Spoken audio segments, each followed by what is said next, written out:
This call is now being recorded. This call is now taking notes.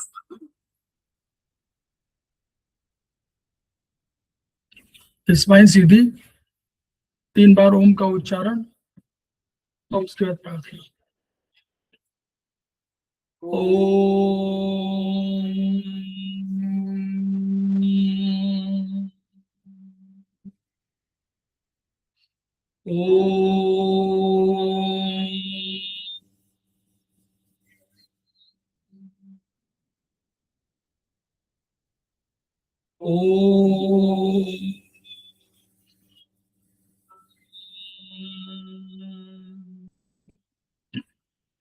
वह शक्ति हमें दो दयानिधि, कर्तव्य मार्ग पर डट जाए, पर सेवा पर उपकार में हम निज जीवन सफल बना जाए।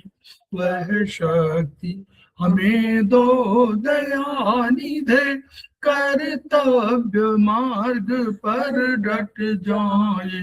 हम दीन दुखी निगलो बिकलो के सेवक बन संताप हरे, जो है बिछड़े भूले भटके उनको तारे खुद तर जाए। वह शक्ति हमें दो दयानिधि, कर्तव्य मार्ग पर डट जाए।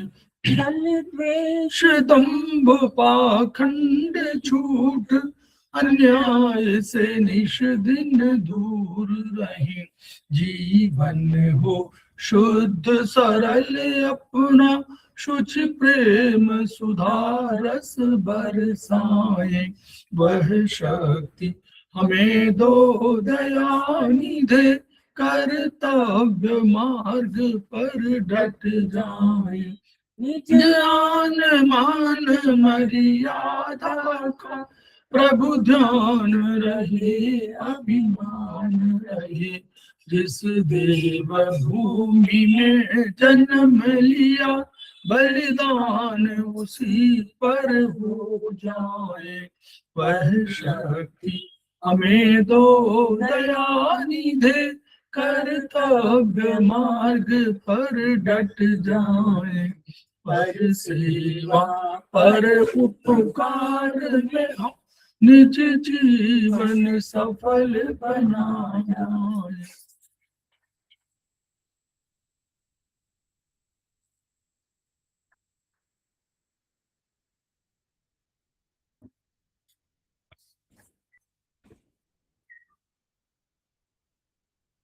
समवायी क्लासेस में आप सभी का स्वागत है। हमारे बीच में श्रीमती वर्षा श्रीवास्तव, उपाध्यक्ष समवायी फाउंडेशन उपस्थित है, उनका स्वागत है। हम लोग उनका भी स्वागत करते हैं जो भी इस क्लास को ज्वाइन करेंगे, और उनका भी स्वागत करते हैं जो वीडियो के माध्यम से इसके प्रसारित होने पर इसे सुनेंगे और देखेंगे। हम लोग समवायी फाउंडेशन के सदस्य हैं और हम लोग एक्यूप्रेशर शोध प्रशिक्षण एवं उपचार संस्थान प्रयागराज से संबद्ध हैं। वहां के मनीषी ब्रह्मलीन MP खेमका सर के हम ऋणी हैं, जिनकी वजह से संस्थान को यह शोहरत प्राप्त हुई है और हमारी इस एक्यूप्रेशर विधा को इतनी ख्याति और इतनी उन्नति मिली हुई है। खेमका सर के कुछ सपने हैं, उनके कुछ मोटो हैं। उनका मोटो है ईट one, reach one, each one, treat one, each one, teach one. इसी को आपके माध्यम से जन जन जागरण अभियान के तहत सारे संसार में फैलाने का हमारा सपना है, और हमें विश्वास है कि विधा जो अपेक्षाकृत कम खर्चीली है, उसका लाभ केवल आपको,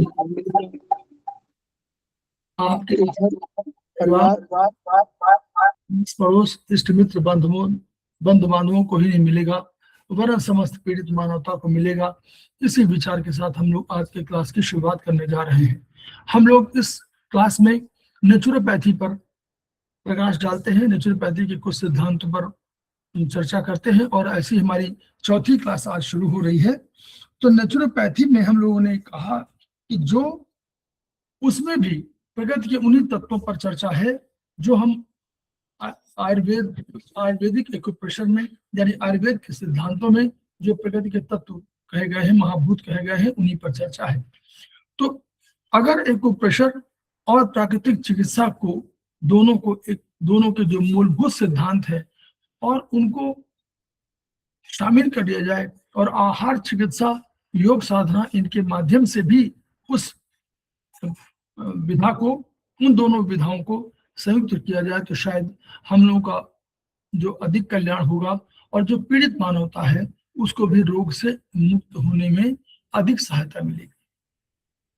इसलिए हम लोग इस प्राकृतिक चिकित्सा के संबंध में क्लासेस में आपस में अध्ययन कर रहे हैं और ये वार्ता के रूप में है कि हम लोग जो हमारे पास ज्ञान है उसको हम कोशिश करते हैं कि हम ट्रांसफर करें, ताकि इनके माध्यम से जब हम चिकित्सा में एक्यूप्रेशर चिकित्सा को हम प्रयोग करें उसमें, तो हम दोनों का एक साथ प्रयोग करके और अपने रोगों से मुक्ति पाने में अधिक सफल हो सकते हैं।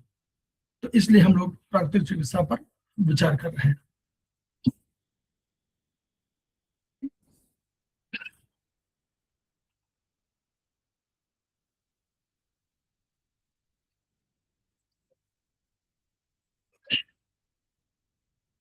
तो इस प्राकृतिक चिकित्सा में हम लोग बात कर रहे थे कि जो ये दर्शन है और इस दर्शन में जो भारतीय दर्शन में है, तो उसी में ये हम लोगों ने यहाँ तक पढ़ा था, यहाँ शुरुआत किया था कि आयुर्वेद में स्पेशली जो 6 तत्व है, जो हम 6 तत्वों की बात करते हैं, आयुर्वेद में भी 5 तत्वों की चर्चा हुई, पंचमहाभूतों की, तो वहां भी यहाँ पर है कि जो हमारे 6 तत्व है यानी महत्तत्व को हम लोग चेतना के रूप में, ईश्वर के रूप में, प्रकृति के रूप में लिया हुआ है। जो महत्तत्व सबसे प्रथम तत्व है, फिर आकाश तत्व, वायु तत्व, अग्नि तत्व, जल तत्व और पृथ्वी तत्व। इतने चिकित्सा के माध्यम से हम शरीर के सब रोगों यानी सारे त्रिताप का कहा गया 3 तरह के रोग हम लोगों ने बताए थे कि तीनों तरह के रोग क्या होते हैं। एक आदि दैविक, एक रोग है आदि दैविक, जो दैवी आपदाओं की वजह से हम उसके शिकार होते हैं। हम चाहे भूकंप हो, बाढ़ हो, सुनामी हो, कोई भूकंप आ गया हो अचानक, कोई बवंडर हो गया हो, उठ गया हो, तो भी प्रभावित होते हैं। कोई अचानक सर्दी, अचानक गर्मी पड़ गई हो किसी क्षेत्र में, तो उससे प्रभावित होते हैं। ये सब दैवी आपदाएं हैं। तो उन दैवी, तो यह आदि दैविक रोग है। फिर आदि भौतिक रोग, कोई जो भौतिक पदार्थ यानी जो भौतिक द्रव्य है, जो भौतिक चीजें हैं संसार में, उनके वजह से हमको कोई रोग हो गया हो। कोई कीड़ा काट ले, कोई कुत्ता काट ले, कोई सांप काट ले, कोई शेर, ये जो आदि दैविक, इस तरह की आदि भौतिक। एक तीसरा आध्यात्मिक आता है। आध्यात्मिक में हम लोग 2 कैटेगरी रखते हैं। एक है जो शारीरिक रोग, जो शरीर में तमाम जितने तरह के रोग संभव है, बुखार आ जाए, कोई इन्फेक्शन आ जाए, ये सब हमारे जो है वो शरीर में, आपका शरीर के जो भी रोग है, हाई बीपी हो जाए, कुछ शरीर में परिवर्तन हो जाए, जल तत्व बढ़ जाए, कोई तत्व कम हो जाए, अग्नि बढ़ जाए, क्रोध, सब ये चीजें हैं। तो ये हमारी शारीरिक रूप से बीमारियां हैं, उनमें ये शामिल की जाती है। एक इसके बाद शारीरिक बीमारियों में जब हम चर्चा करें तो शरीर हमारा मन से जुड़ा हुआ है। तो शरीर और मन, अगर शारीरिक बीमारी आती है तो हमको मानसिक बीमारी अवश्य होगी, और अगर मानसिक बीमारी हुई है तो शरीर की बीमारी अवश्य होगी। मानसिक बीमारियों में हम लोग उन सब बीमारियों को जो मन की उपज है, क्रोध, मोह, लोभ, ईर्ष्या, राग, द्वेष, ये जितनी भी तरह की हैं, भय, चिंता, तनाव, ये हमारी मानसिक बीमारियां हैं। तो ये चिकित्सा, प्राकृतिक चिकित्सा 6 तत्वों के माध्यम से इन त्रितापों, आदि दैविक, आदि भौतिक और आध्यात्मिक रोगों की चिकित्सा करती है। इसलिए ये होलिस्टिक है, पूरे सबको समग्र रूप में। तो आयुर्वेद में कहा गया है, तो आयुर्वेद को भी शामिल कर रहे हैं। आयुर्वेद में कहा गया है कि जायन्ते विविधा रोग प्रायसो मल संचयात, अगर शरीर में मल का संचय है, मल में सब आता है, मल में आपका पसीना भी है, मल में आपका जो जल अधिक है वो भी मल है। आपके शरीर में कोई स्टूल, कोई यूरिन जो बना हुआ है वो शरीर में रुका हुआ है तो वो सब मल है।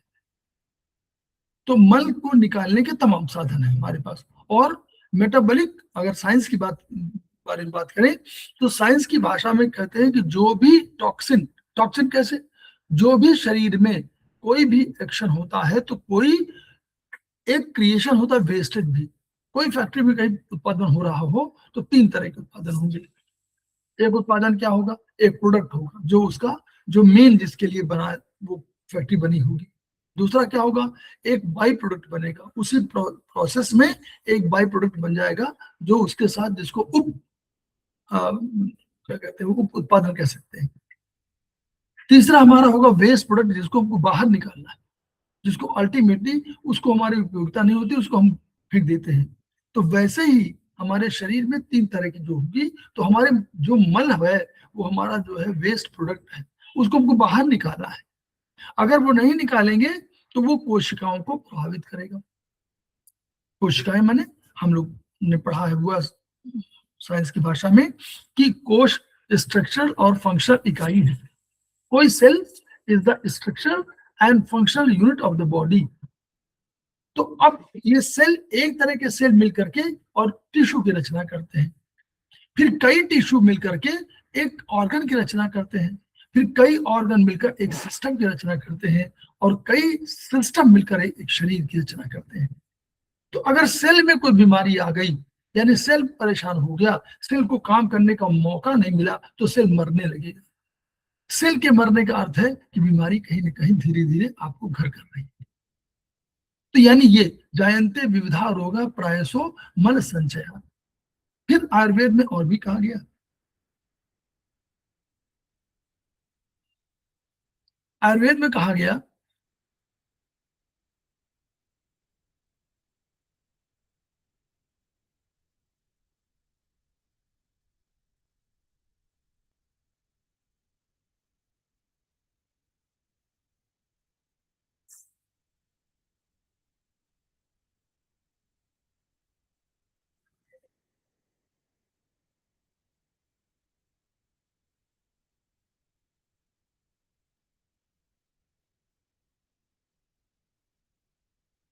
आयुर्वेद में कहा गया है कि ज्वरादम लंघनम प्रोक्तम। ज्वर के प्रारंभ में अगर ज्वर कोई हो रहा हो, बुखार हो रहा हो, तो उपवास अधिक श्रेयस्कर है। तो पहली ये जो है, ये सब प्राकृतिक चिकित्सा के रूप है, वो शब्द, वो सेंटेंसेस के रूप में या शब्दों के रूप में या किसी सूत्र के रूप में या श्लोक के रूप में हर जगह हर ग्रंथों में आए हुए हैं। तो ज्वरादम लंघनम, ज्वर आदि में, ज्वर ज्वर के प्रारंभ, ज्वर के आदि शुरू होने में, जब ज्वर प्रारंभ हुआ तो आप उपवास शुरू कर दीजिए।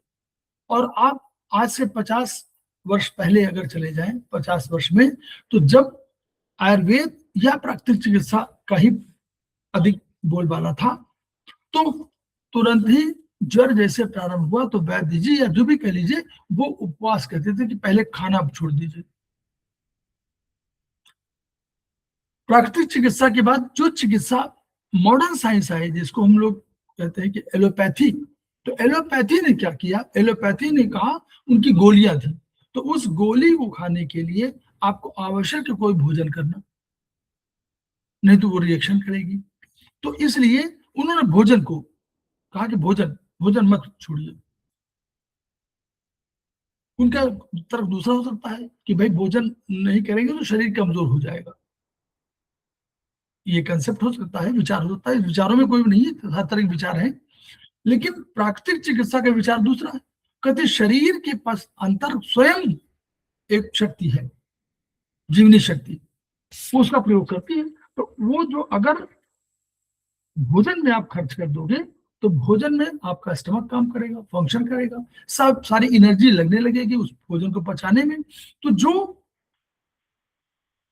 आप उपवास के माध्यम से जो शक्ति अर्जित कर रहे हैं, यानी उपवास कर रहे हैं तो आप कोई काम इस दिशा में ऊर्जा नहीं यूज कर रहे, तो उस ऊर्जा का प्रयोग मल के बाहर निकालने में कर दीजिए।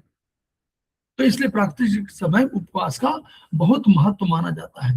और भारतीय दर्शन में, भारतीय अस्मिता में, भारतीय उसमें जीवन में ही जुड़ा हुआ है उपवास, अधिक उपवास। चाहे सोमवार का करिए, चाहे शुक्रवार का करिए, चाहे मंगलवार का करिए, चाहे आप बृहस्पतिवार का करिए, तो उपवास के तमाम वो है। प्लस अलग से इसमें आपको जल के बिना उपवास करना है, जल भी नहीं पीना है, तमाम तरह के भोजन नहीं खाना है, केवल प्राकृतिक फल खाने, ये सब तमाम। तो अब वाग्भट ने क्या कहा? वाग्भट हमारे विचारक है, दार्शनिक है हमारे आयुर्वेद के। तो 3 विचारकों में से एक है, एक वाग्भट है। आचार्य त्रयी इनको कहा जाता है। आचार्य त्रयी में क्या है? एक चरक है, एक सुश्रुत है और एक वाग्भट है। तो तीनों आचार्य त्रयी की श्रेणी में आते हैं। तो इन्होंने क्या कहा? वाग्भट ने कहा कि हित भूख, मनुष्य को हित भूख, ऋत भूख और मित भूख होना चाहिए। मित भूख माने कम खाइए, यानी अगर आपको भोजन, जो स्टमक का हमारा आयतन है, इसको कहने कैपेसिटी है, तो कैपेसिटी अगर हमारी 1.5 से 2 लीटर है, तो हमको खाना चाहिए कम से कम 3/4, 1/4 तुमको खाली रखना चाहिए। अगर ये नहीं करेंगे तो हम चर्निंग, जो स्टमक काम करेगा वो काम ठीक से नहीं कर पाएगा। तो इसलिए उनका मित भूख, कम खाना चाहिए। फिर उनका हित भूख, जो आपके शरीर को देखते हुए हितकारी हो, वो लीजिए। कोई आवश्यक नहीं सबका शरीर एक तरह का हो, तो जो हित भूख हो, यानी जो आपके लिए कल्याणकारी हो, उसको आप करिए। तीसरा ऋत भूख, जो ऋतुओं में जो होती है, चाहे फल हो चाहे सब्जी हो, उनको आप लीजिए। ये आवश्यक नहीं है कि आप दूसरे देश के या दूसरे मुल्क का कोई भोजन ले रहे हो, और चाहे फल हो चाहे सब्जी हो, और आप कहें ये बहुत फायदेमंद है, क्योंकि वो उस ऋतु के, उस वातावरण के अनुकूल है, उस एनवायरमेंट के अनुकूल है, उसका उस प्रगति के अनुकूल है, लेकिन वो आपकी प्रगति से मेल नहीं खाती है। आप जिस जगह रह रहे हो, उस जगह में जो आपकी प्रगति है, बनावट है, क्योंकि आप आकाश, वायु, अग्नि, जल, पृथ्वी से बने हुए हैं। तो जो आपका उस समय जहाँ की मिट्टी है, जहाँ निर्माण हुआ है, वहां उस मिट्टी का योगदान है। तो इसलिए आपको ऋतु भूख होना चाहिए। तो ये हितकारी है, ठीक है। तो ये 3 का कंसेप्ट उनका था।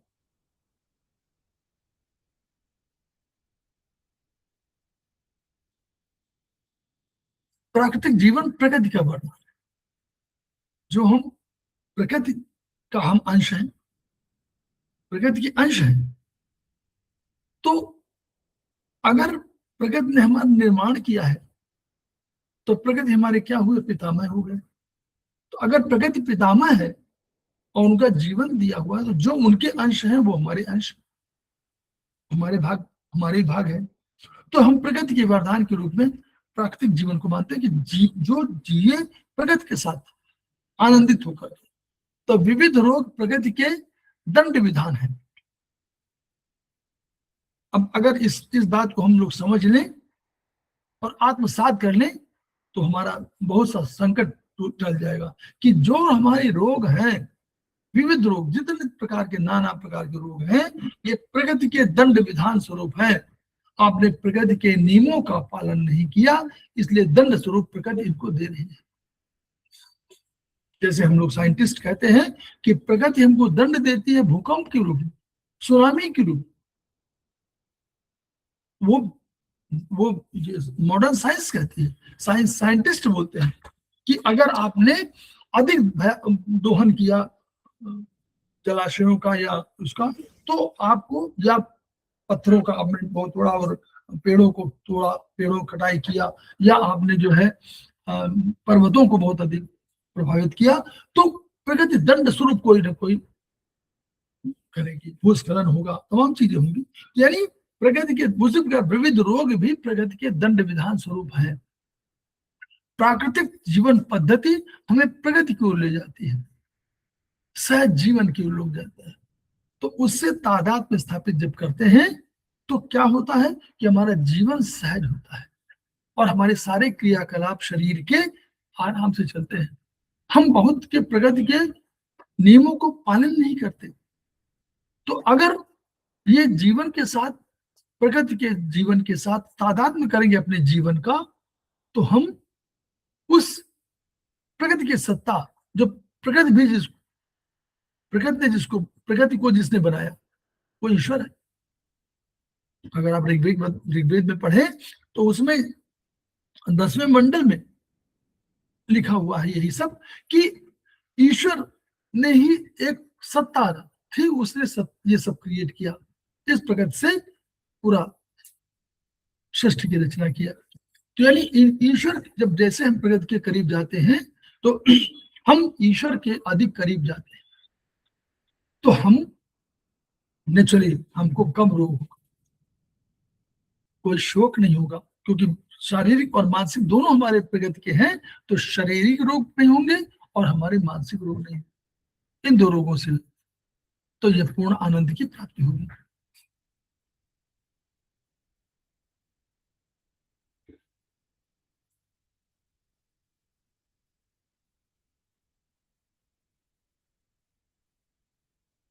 एक रोमन कवि ने लिखा कि सिर्फ रहने का नाम जीवन नहीं है, केवल आप जिंदा हैं इसलिए इसको जीवन नहीं कह सकते। आयुर्वेद में भी, और अभी तो आनंद में और स्वस्थ रहने का नाम जीवन है। अगर आप स्वस्थ हैं और आनंद पूर्वक जीवन व्यतीत कर रहे हैं तो इसी का नाम जीवन है, जीवन इसको कहते हैं। आयुर्वेद में क्या कहा गया? शरीरेंद्रिय सत्वात्म संयोगोधारी जीवितम नित्य गर्षानुबंधस्य पर्यायैरारु रचतई। कह रहे हैं कि शरीर, इंद्रिय, मन और आत्मा के संयोग को आयु कहते हैं। अगर आयु आप कहें कि दीर्घायु है तो ये चीजें होनी चाहिए, यानी आपके सारी शरीर, इंद्रियां, 10 इंद्रियां, 5 ज्ञान इंद्रिया, 5 कर्म इंद्रिया बढ़िया से फंक्शन करते रहे। शरीर, इंद्रिय, सत्व, आत्मा और मन, ये सब फंक्शनल करते रहे, सब फंक्शन करते रहे, सब बढ़िया से आप सोचते रहे, बढ़िया से विचार करते रहे, सबको पहचानते रहे, ये इसका नाम जीवन है। तो इसी वही वही रोमन का भी उसी तरह वो भी दार्शनिक है, तो उन्होंने भी कहा। एक स्वास्थ्य विशेषज्ञ बाढ़ हुए, उन्होंने कहा कि तंदुरुस्त कौन है, तंदुरुस्त कौन है, कैसे जाना जा सकता है? तो उन्होंने कहा कि देखिए, वे लोग तंदुरुस्त हैं जिनका रसोईया स्वयं प्रकृति है। जो प्रकृति में उपादान है, जो प्रकृति के तत्व हैं, उन्हीं को आप भोजन रूप ग्रहण करते हैं, वही रसोईया है। रसोईया माने जो खाना बनाता हो, जो बना प्रकृति दे रही है, फल फूल सब्जियां दे रही है, सारी चीज दे रही है, प्रकृति मन कोई आनंद पूर्वक है, तो उनका वे लोग स्वस्थ है जिनका रसोईया स्वयं प्रकृति है। चिकित्सक स्वयं आवश्यकता, आपने कहा जो आवश्यकता है तभी इस चीज का ग्रहण करेंगे, तभी वही चिकित्सक है। और वायु, प्रकाश आदि तत्वों के अतिरिक्त कोई अन्य डॉक्टर नहीं। आकाश, जल, वायु, अग्नि, पृथ्वी, ये आपके डॉक्टर हैं। इन्हीं डॉक्टर के साथ आप रहिए, आपको कभी प्रॉब्लम नहीं आएगी। व्यायाम क्या है? व्यायाम, सात्विक भोजन, यही एकमात्र दवा है। अगर दवा खाना चाहते हैं तो व्यायाम करिए और सात्विक भोजन करिए, यही आपकी दवा है। ये आप करेंगे तो आपको फिर कोई बीमारी नहीं आएगी। यानी क्या है? देश और जलवायु के अनुसार प्राकृतिक भोजन कीजिए और जीवन को नियमित और संयम पूर्ण बनाइए।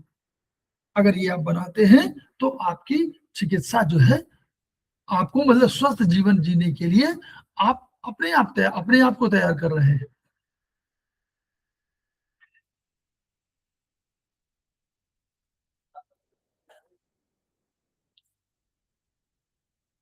मस्तिष्क और हृदय को अनावश्यक और अनिष्टकारी भावनाओं से दूर रखिए। मस्तिष्क को और हृदय को अनावश्यक और अनिष्टकारी भावनाओं से दूर रखिए। बहुत अधिक चिंतित मत होइए, बहुत अधिक तनाव मत झेलिए, बहुत अधिक क्रोध मत करिए, बहुत अधिक लोभ मत करिए। लोभ को, शरीर की भाषा समझिए, शरीर में संचय करने की प्रवृत्ति नहीं है,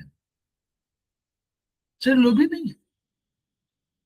मॉडर्न साइंस क्या कहती है, मानव शरीर विज्ञान क्या कहता है, क्या विज्ञान कहता है, वो कहता है कि ऑक्सीजन लेकर के, ऑक्सीजन के 4 अणु लेकर के हीमोग्लोबिन जाती है सेल को देने के लिए, सेल केवल 1 लेता है, 3 वापस कर देता है, उनमें संचय प्रवृत्ति नहीं। शरीर के अंदर बहुत कम संचय करने की प्रवृत्ति है और केवल कुछ जगहों पर फैट अधिक होता है बस।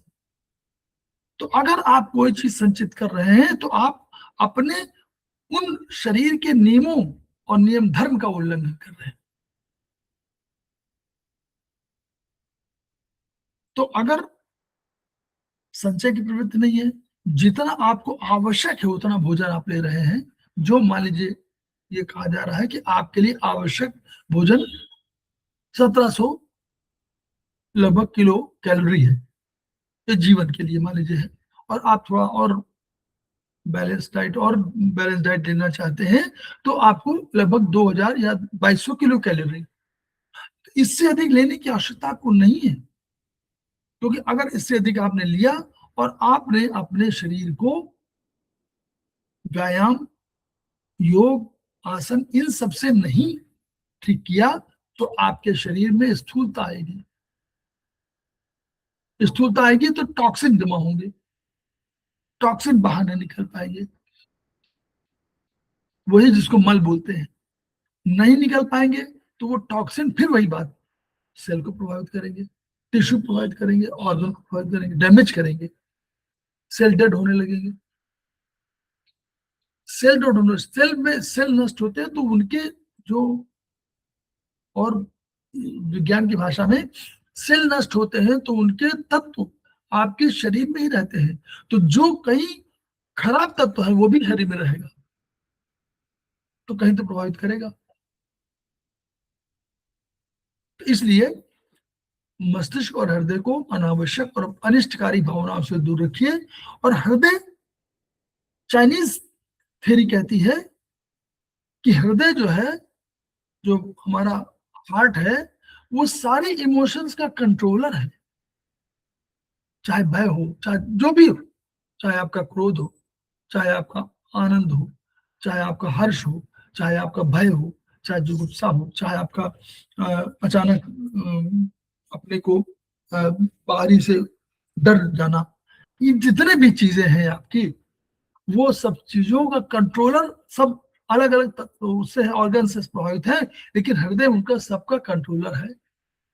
तो कोई भावना, चाहे भाव हो, चाहे क्रोध हो, चाहे ईर्ष्या हो, चाहे द्वेष हो, चाहे संताप हो, चाहे निराशा, इनमें हृदय प्रभावित होना। और अगर हृदय प्रभावित हुआ तो मॉडर्न साइंस पे आप चले जाइए तो मॉडर्न साइंस क्या कहती है, हार्ट ही तो पंप कर रहा है रक्त को। रक्त कहाँ जा रहा है, रक्त सब जगह जा रहा है। रक्त पहले तो हार्ट में जा रहा है, दूसरा आपको ऊपर की तरफ जा रहा है ब्रेन की तरफ, और तीसरा आपको शरीर में नीचे की शरीर की ओर जा रहा है। तो अगर हार्ट प्रभावित हुआ तो मस्तिष्क प्रभावित होगा ही होगा। चाइनीज थ्योरी कहती है कि जो मस्तिष्क है ये हृदय से भी पोषण पाता है, और हृदय में मन का आवास है, ये चाइनीज थ्योरी कहती है। हम लोग भी मानते हैं कि मन और मस्तिष्क दोनों, हृदय, तीनों के साथ एक कॉम्बिनेशन में है आयुर्वेद में। तो इसलिए अगर कोई भी भावना, निराशा, भय, क्रोध, ईर्ष्या आएगी तो हमारा हृदय प्रभावित होगा और अल्टीमेटली मस्तिष्क भी प्रभावित होगा।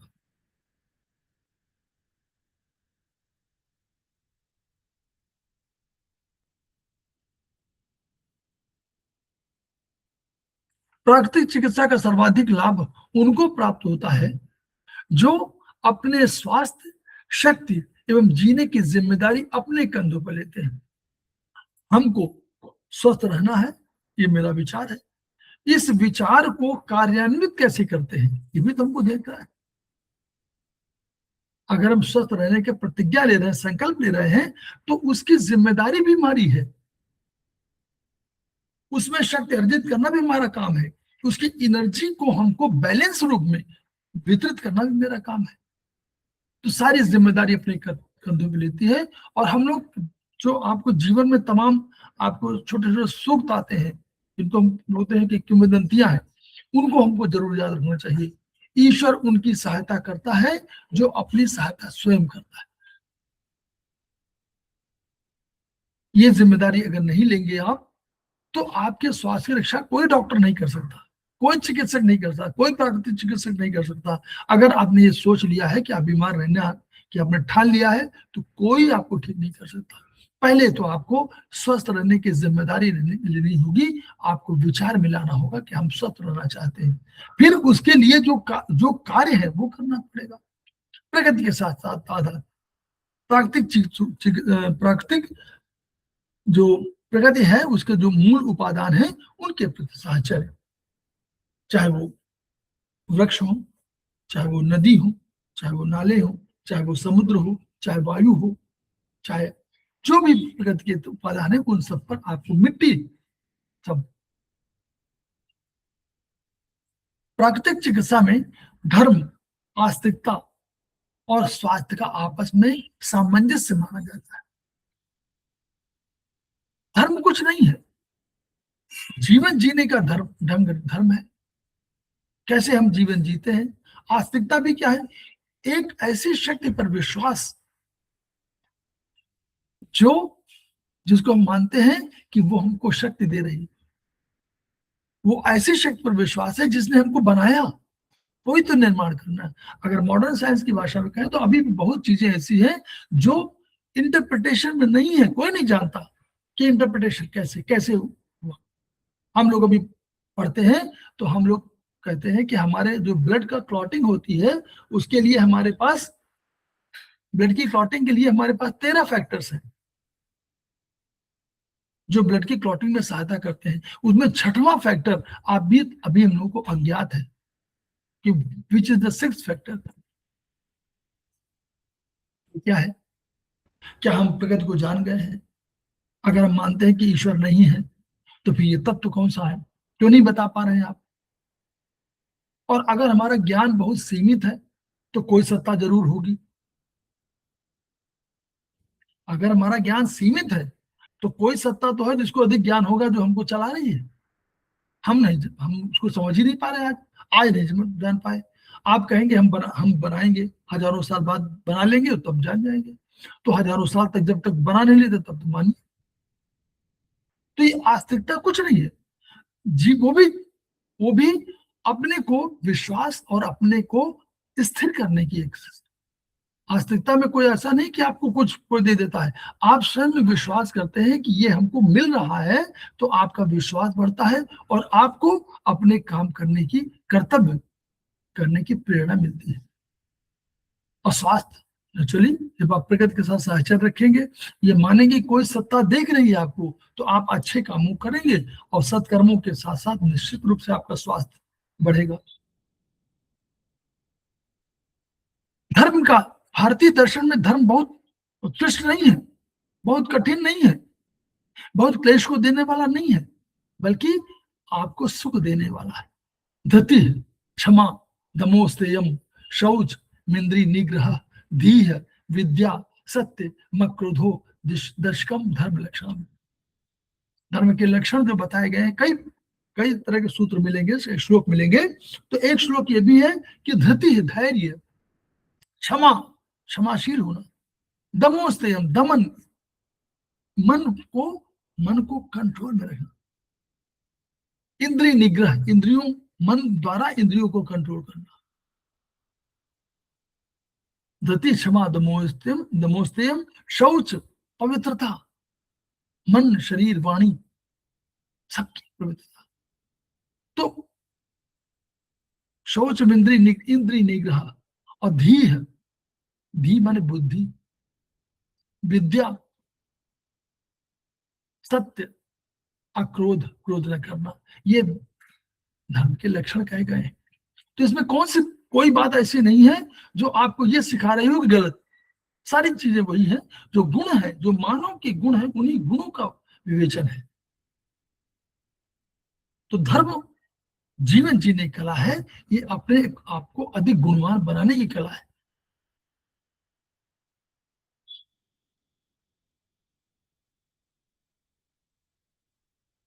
भारतीय दर्शन और सभ्यता की एक वानगी ये है कि भारतीय ऋषियों ने प्राकृतिक चिकित्सा के मूल सिद्धांतों को हमारे नित्य के जीवन में, धार्मिक कार्यकलापों में और परंपराओं में शामिल कर दिया। दो तरीके हैं, या तो पहले आपको सारा लिटरेचर, सारा दर्शन, सारा पढ़ाया जाए, तो सारे जनमानस को, सारे लोगों को कैसे ये पूरा पढ़ाया जाए और तब उसको बताया जाए कि इसका आप ऐसे करिए। तो उसको क्या किया गया कि जो हमारी परंपराएं थी, जो हमारी धार्मिक मान्यताएं थी, उनमें शामिल कर दिया गया उससे। तो हम लोग ये समझ रहे थे कि ये धर्म है ना, तो जीवन जीने की कला है, और इस प्राकृतिक चिकित्सा का जो मूलभूत सिद्धांत है उनको शामिल कर दिया। हमने कहा कि प्रकृति के साथ साहचर्य करना है, तो हमने कहा कि पहले जग जाइए, जब जगेंगे उषापान करेंगे। उषापान की बहुत मान्य हो सकता है, लेकिन प्रातः जागरण अपने आप में, प्रातः जागरण करें तो उषापान, और उषापान को और डिफाइंड किया गया है प्राकृतिक चिकित्सा में। लेकिन उषापान आप ये भी मान लीजिए कि अगर उषा काल कहते हैं सवेरे को, बहुत साधारण में समझिए, हम तो उसमें और भी बताया गया है उषापान में। लेकिन उषापान में आप जल पीने की एक सिस्टम है। तो उषा क्या है? उषा है आपका, जब सूर्य की रश्मियां आती हैं तो उसको उषा काल बोलते हैं। अभी रश्मियां दिखी नहीं है, थोड़ा दिख रही हैं, तो उसको उषा उषा काल बोलते हैं। तो उस जागरण, जब प्रातः जागरण करेंगे तो उषापान आपको करना पड़ेगा, करेंगे जी। तो उस उषापान में आप सूर्य की ऊर्जा को ग्रहण करेंगे पहले तो। और भी जो उषापान में और जब करते हुए अलग तरीका है, उसको ऐड कर दिया गया। फिर जल पिएंगे, तो जल पीने का भी वही प्रातः जागरण, उषापान, जल जल पीना। जल पीने का भी सिस्टम है। ऐसा नहीं कि आप जल आपने उठाया और घटाघट पी गए ना, जल को धीरे धीरे पीजिए, उस तरह पीजिए कि धीरे धीरे सिप सिप करके चाय की तरह पीजिए और बैठ कर पीजिए।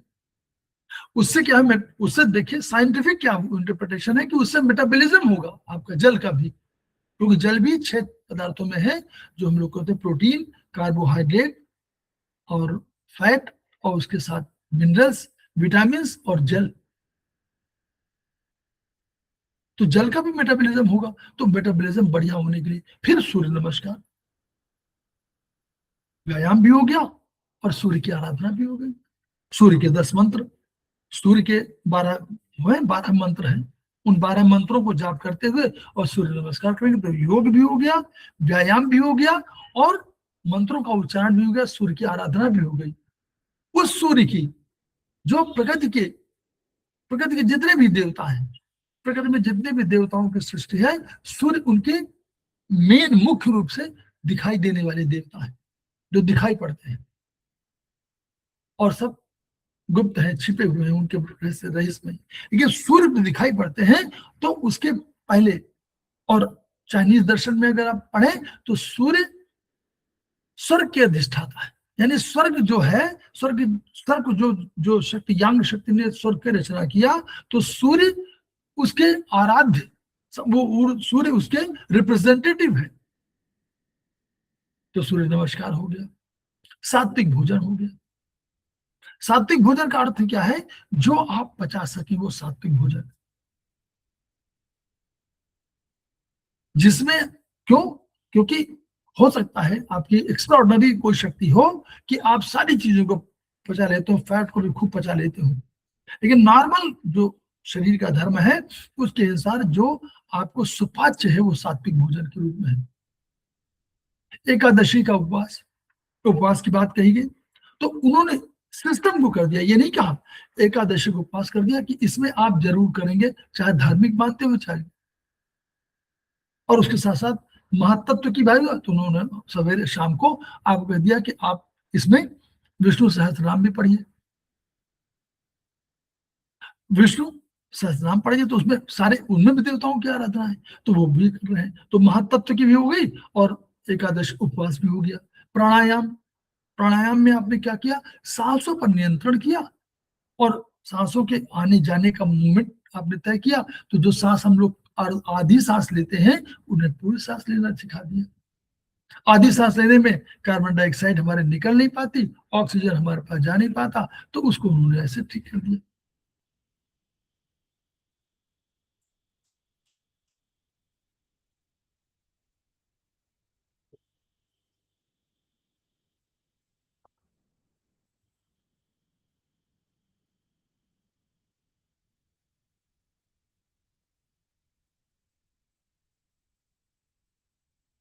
ईश्वर, प्रगति और सत्य तीनों पर्यायवाची हैं। ये सिद्धांत ही नहीं है, ये दर्शन नहीं है, यह एक सामान्य जीवन की है कि अगर सत्य आप बोल रहे हैं तो आप प्रगति के अधिक करीब हैं। अगर प्रगति के अधिक करीब है तो जिस ईश्वर ने प्रकृति को बनाया उसके बहुत करीब है। तो सत्य और ईश्वर और प्रकृति और कुछ नहीं है, एक साथ ही, एक ही आप कह रहे हैं। अगर सत्य बोल रहे हैं तो भी आप ईश्वर के बहुत नजदीक है, प्रकृति के बहुत करीब है। तो एक ही आश्रय, एक भी आप चीज कर रहे हो तो तीनों को, ईश्वर की आराधना कर रहे हैं, ईश्वर प्राणिधान जिसको बोलते हैं कि ईश्वर पर आप समर्पित कर रहे हैं तो आप सत्य बोलेंगे, प्रकृति के नियमों का पालन करेंगे, प्राकृतिक नियमों का पालन करेंगे तो भी आप ईश्वर की आराधना कर रहे हो, प्रकृति सत्य की आराधना भी कर रहे हैं।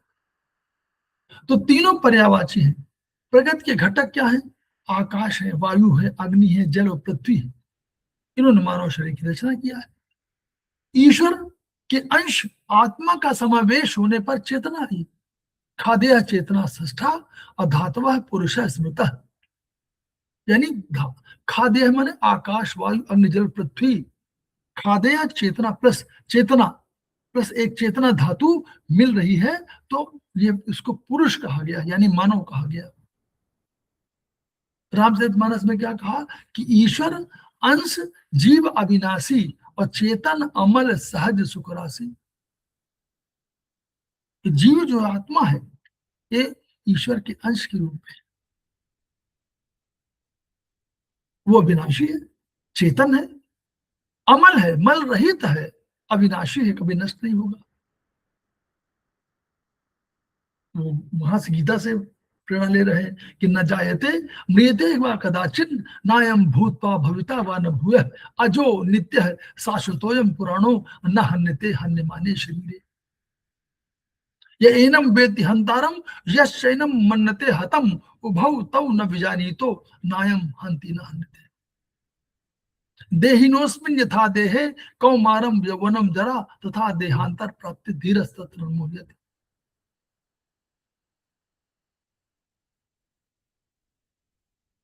ये तो वो चेतना जो है, तो प्राकृतिक चिकित्सा इन्हीं घटकों यानी इन्हीं तत्वों के द्वारा, इन्हीं के तत्वों के द्वारा संपन्न की जाती है। हम जो चिकित्सा करते हैं इन्हीं घटकों के द्वारा, आकाश, वायु, अग्नि, जल, पृथ्वी से। अतः वो भी ईश्वर और प्रकृति की भांति सर्वव्यापी है। जैसे ईश्वर सर्वव्यापी है, प्रकृति सर्वव्यापी है, सार्वकालिक है, शाश्वत है, शाश्वत है।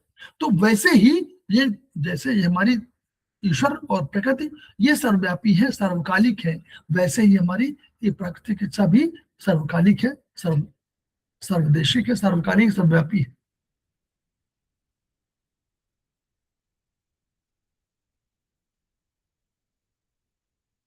उत्तम चिकित्सा प्रणाली में 3 गुण होने चाहिए, एक शोधक, एक शामक और एक पूरक। तीन तीन गुण, एक शोधक करे, एक शामक करे, पूरक करे। देखिए उसके सब क्या, प्राकृतिक चिकित्सा में रोग का मूल कारण माना जाता है कि टॉक्सिन, विजातीय द्रव्य, उसको विजातीय द्रव्य हिंदी में कह रहे हैं, विजातीय द्रव्य, टॉक्सिन आप कह सकते हैं।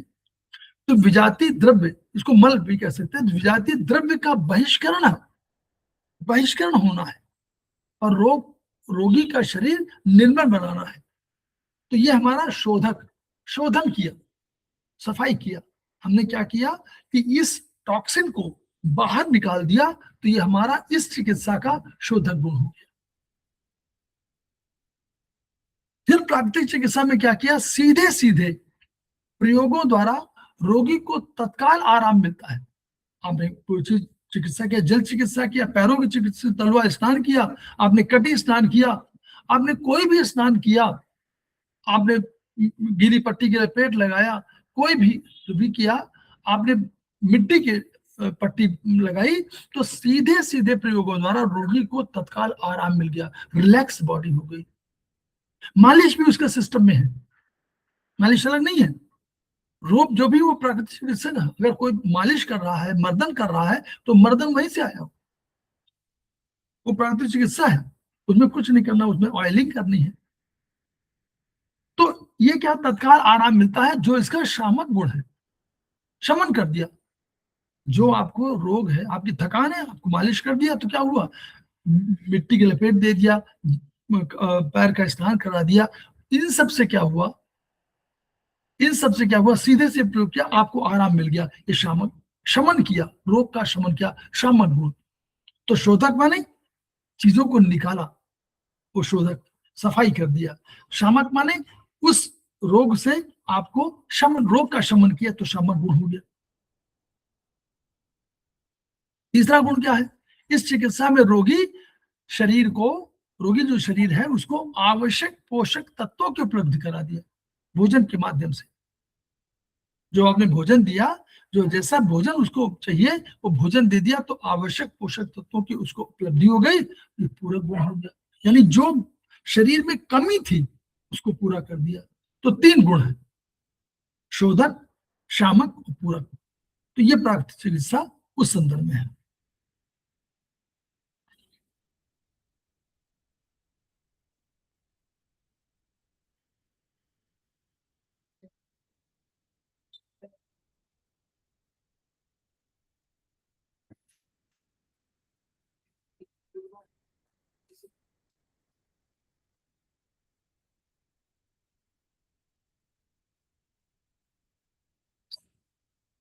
ये समझना बहुत आवश्यक है कि कोई भी प्राकृतिक चिकित्सक जो है, रोग मुक्ति के लिए शरीर यानी प्रगति की सहायता करता है। प्रगति का अंश है शरीर, तो इस शरीर यानी प्रगति की सहायता करता है। कोई ऐसा मत सोचे कि कोई करता है, करने वाला प्रगति है, जिसको विश्व कह सकते हैं, करने वाली प्रगति है। हम उसकी सहायता क्यों कर रहे हैं, कैसे सहायता कर, देखिए, वो वास्तव में प्रगति के एक सहयोगी की भूमिका निर्वाह करता है। जो हमारी भूमिका है प्राकृतिक चिकित्सा की, वो आपको सहयोग, आपके अंदर सारे तत्व हैं, आपके अंदर एक एनर्जी है, उस एनर्जी, वो जो ऊर्जा है, वो ऊर्जा तो आपके अंदर है, वो जीवनी शक्ति आपके अंदर है, हम क्यों सहयोग कर रहे हैं। तो ऐसा नहीं कि कोई हम चिकित्सा कर रहे हैं, चिकित्सा मत मानिए उसे, वो आप प्रगति, आपके शरीर रूपी प्रगति की सहायता कर रहा है, वो आपके शरीर रूपी प्रगति के एक सहयोगी की भूमिका का निर्वाह कर रहा है, और आप ही कर रहे हैं। प्रगति दिन प्रतिदिन मल, मूत्र, पसीना आदि अनेक गैस द्रव्य ठोस के रूप में शरीर में अवांछित तत्व, विजातीय तत्व निकालती है। स्टूल के माध्यम से, स्टूल के माध्यम से क्या क्या निकालती है, ठोस, गैस और लिक्विड, तीनों। त्वचा के माध्यम से क्या निकालती है, कुछ ठोस और कुछ लिक्विड। नाक के माध्यम से क्या निकालती है, तरल और गैस।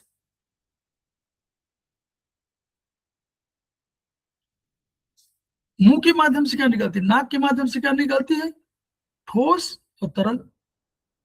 मुंह के माध्यम से क्या निकालती है, ठोस और तरल, कभी कभी गैस भी। त्वचा के माध्यम से आपने देखा कि लिक्विड भी और ठोस भी। किडनी के माध्यम से जल और ठोस। तो इतने जो हमारे जो शरीर है, ये तो अपने आप निकाल रहे हैं, हम तो कुछ कर नहीं रहे। कोई नहीं कर रहा, ये उसका अपना जीवन धर्म है शरीर का। वो खुद निकाल रहे हैं, मल निकाल रहा, मूत्र निकाल रहा, पसीना निकाल रहा है, गैस द्रव्य ठोस सब निकाल रहा है। और इनके माध्यम से शरीर के जो अवांछित तत्व है, जिनको हम लोग बोलते हैं कि विजातीय द्रव्य, जिनको मल बोल देते हैं, वो सब कहीं ना कहीं किसी को जल में घुलनशील बना के, किसी को स्टूल के साथ पास करा दिया, सब ले निकाल के बाहर निकालती है और शरीर को स्वस्थ रखती है। तो ये जीवनी शक्ति ही करती है, कोई नहीं करता है। अब क्या करते हैं प्राकृतिक चिकित्सक, करते क्या है, वो इन विजातीय द्रव्यों को कभी कभी रूपांतरित करके, यानी शरीर के अंदर ही नष्ट करके एक नए रूप में शरीर के बाहर निकालती है। कोई चीज, अमोनिया, अमोनिया बनती है, शरीर में बनी, तो अमोनिया बहुत समय तक रहेगी, जरा भी बहुत समय तक रहेगी तो वो शरीर के सारे ब्रेन सबको उनको प्रभावित करने लगेगी, नष्ट करने लगेगी, सेल्स को नष्ट करने लगेगी। उसको तुरंत यूरिया में कन्वर्ट कर दिया।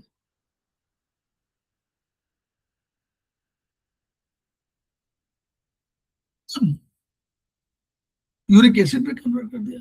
तो इन सब के माध्यम से शरीर के बाहर निकालते, तो वही अंदर रूपांतरित करने काम, अधिकांशतः काम जो है लीवर करता है।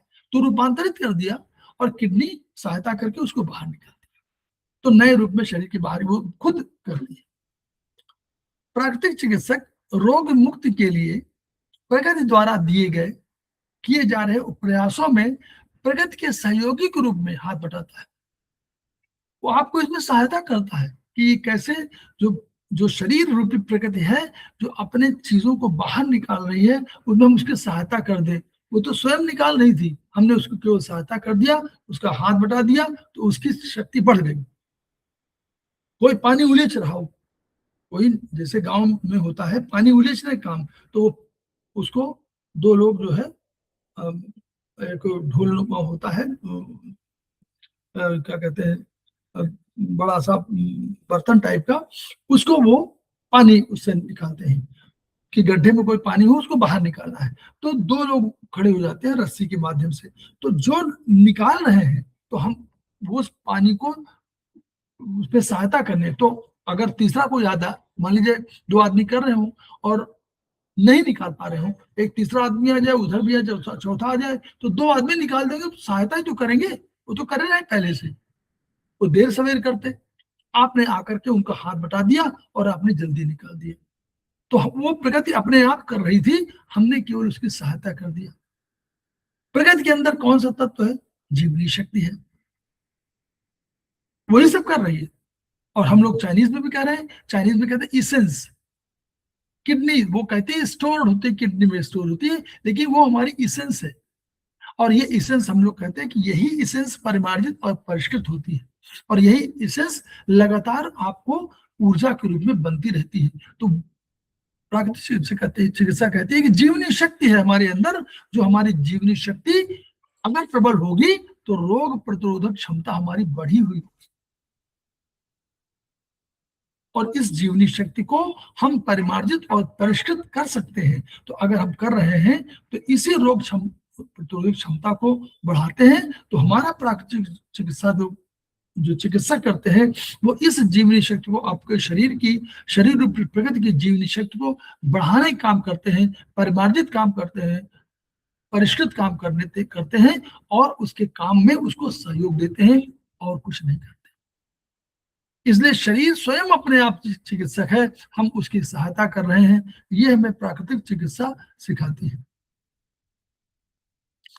फिर ये समझ रहे हैं कि ये अन्य चिकित्सा प्रणाली की अपेक्षा कम खर्चीली है। आप खर्चों की बात करें तो इसमें अधिकांशतः काम क्या है, कहीं छोटा सा टब ले लेंगे, गर्म जल ले लेंगे, अधिकांश काम ऐसे ही होते हैं। थोड़ा बहुत उपकरण छोटे मोटे आ गए हैं, उन उपकरणों के माध्यम से आप चलाते हैं, लेकिन वो उपकरण हमारे बहुत खर्चीले नहीं है, और सारे वही है, मिट्टी है, हवा है, पानी है, धूप है। जब हम कहते हैं कि हम 15 मिनट आप आधे घंटे बैठिए धूप में, तो हम किसी से कुछ मांग नहीं रहे, हम अपने कह रहे हैं कि धूप धूप तो हमारे प्रकृति ने हमको मुफ्त दिया हुआ है। शुद्ध जल नॉर्मली दिया हुआ हमने अशुद्ध कर दिया, उसको बात दूसरी है, लेकिन नॉर्मली शुद्ध जल तो प्रकृति दे रही है, वायु दे रही है, हम उसको पल्यूट कर रहे हैं। तो सारी चीजें प्रकृति ने शुद्ध रूप में हमको दिया, आकाश भी दिया, वायु भी दिया, अग्नि भी दिया, जल भी दिया। कहा आप मॉर्निंग वॉक करिए, इसमें किस बात की कोई पैसा, कोई खर्चा है इसमें? आपको जाना है, करते आप हैं। हाँ, टहलते हुए, जब टहलते हैं तो दो चीजें आप याद रखिए, टहलते हुए आप बात मत करिए। अगर आप 3-4 के ग्रुप में जा रहे हैं और कोई बात करते जा रहे हैं तो आप प्रकृति के जो नैसर्गिक आनंद है उसको नहीं ले रहे हैं, वायु का सेवन नहीं कर रहे हैं, जिसको मूल में हवाखोरी बोलते थे, वायु सेवन बोलते हैं, वो नहीं कर रहे हैं। हम तो बतिया रहे हैं, बात कर रहे हैं। हमको चाहिए प्रकृति के साथ तादाद करते हुए। कैसे? पहले हम चाहे मौन रहे, पहले मौन रहे, 3-4 किलोमीटर पहले मौन रहे। प्रकृति आपके मार्ग में कौन सा पड़ रहा है, आपके मार्ग में क्या पड़ेगा? या तो आप किसी बाग में टहल रहे हैं तो आपको फूल की पत्तियां दिख सकती हैं, फूल दिख सकते हैं, आपको वृक्ष दिख सकते हैं, उनकी टहनियां दिख सकती हैं, उनके अलग अलग शेप दिख सकते हैं, आपको घास दिख सकती है। इन सब के जो उपादान है प्रकृति के, इनका दर्शन करते जाइए और इनके मनोहारी रूप को देखिए और उससे आनंद उठाइए। ये है वायु सेवन। ऐसे वायु सेवन करेंगे आप अधिक स्वस्थ रह पाएंगे और वायु सेवन का अधिक लाभ ले पाएंगे।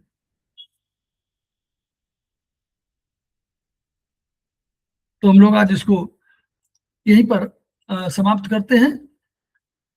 और हम लोग चाइनीज एक्यूप्रेशर के प्रणेता हमारे जो भारतवर्ष में MP खेमका सर हैं, उनको पुनः याद करते हैं, उनकी ऊर्जा शक्ति को याद करते हैं, उनकी पराभौतिक शक्तियां हमको मिलती रहती हैं, हमको याद करते हैं और ये कोशिश करते हैं कि जो हमारे पास ज्ञान है किसी रूप में है वो हम समाज को वितरित करें, समाज को दें, ताकि पीड़ित मानवता का कल्याण हो। और उनका इसीलिए उनका मोटो हम लोग हमेशा याद रखते हैं, each one reach one, each one treat one, each one teach one. इन्हीं शब्दों के साथ हम लोग विदा लेते हैं, फिर मिलते हैं कल।